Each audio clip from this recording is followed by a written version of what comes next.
Dans ce square de Châlons en Champagne, tous les après-midi, c'est un peu le rendez-vous des copains, des jeunes ou moins jeunes retraités.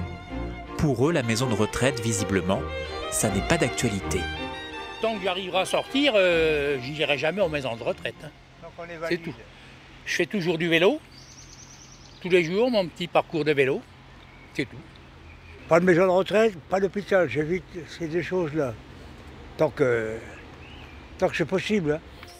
Repousser les limites et rester à domicile le plus longtemps possible. Cela passe aussi, comme ici en Alsace, par le sport sur ordonnance. Dans cette structure de Saverne, on prône le mieux vieillir. En sortant, je me sens un peu de courbature, mais après, on sent que le corps a travaillé, que ça nous fait mal, donc c'est valorisant. Quand vieillesse rime avec dépendance ou perte d'autonomie, vient alors le temps de la maison de retraite. Dans cet établissement privé et dernier cri, proche de Reims, les résidents sont chouchoutés. Un salon qui donne sur balcon, et puis on a une salle de restauration également dans chaque étage.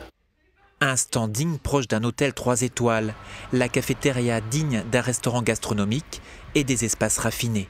Un confort qui reste cher ici, c'est 2 500 € par mois. Marianne est là depuis 3 mois. Pour financer son séjour dans cette EHPAD, elle n'a pas eu vraiment le choix.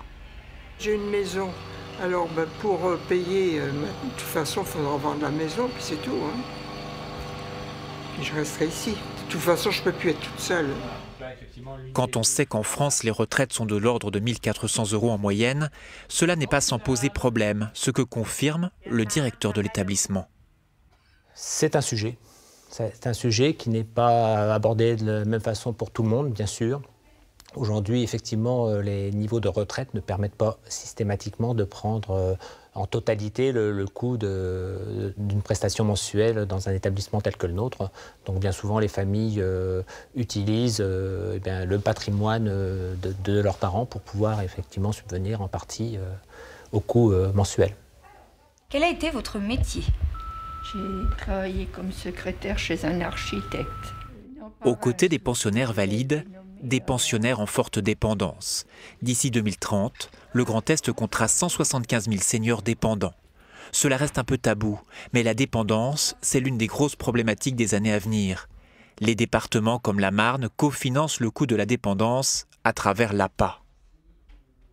Sur le coût sociétal, pour un département comme la Marne, ce sont 35 millions € qui sont consacrés chaque année pour la prise en charge de l'allocation personnalisée d'autonomie, que ce soit à domicile ou que ce soit dans des structures d'hébergement. La dépendance suscite aussi les convoitises du privé. Le réseau Senior Compagnie, présent partout en France et ici à Nancy, propose de l'aide à domicile à la carte. Nos auxiliaires de vie interviennent donc chez nos bénéficiaires du matin jusqu'au soir pour les différents actes essentiels de la vie. Ça va donc du lever au repas, à l'aide à la toilette, l'aide au coucher, mais ça va bien au-delà. Veiller à ce que les personnes puissent être stimulées pour faire un petit peu de marche, pour faire des jeux. Chose positive, si l'on peut dire, la dépendance va induire 50 000 emplois dans le Grand Est d'ici 2020. Des seniors à l'image de nos joueurs de pétanque, qui, on le sait, vivront mieux et plus longtemps.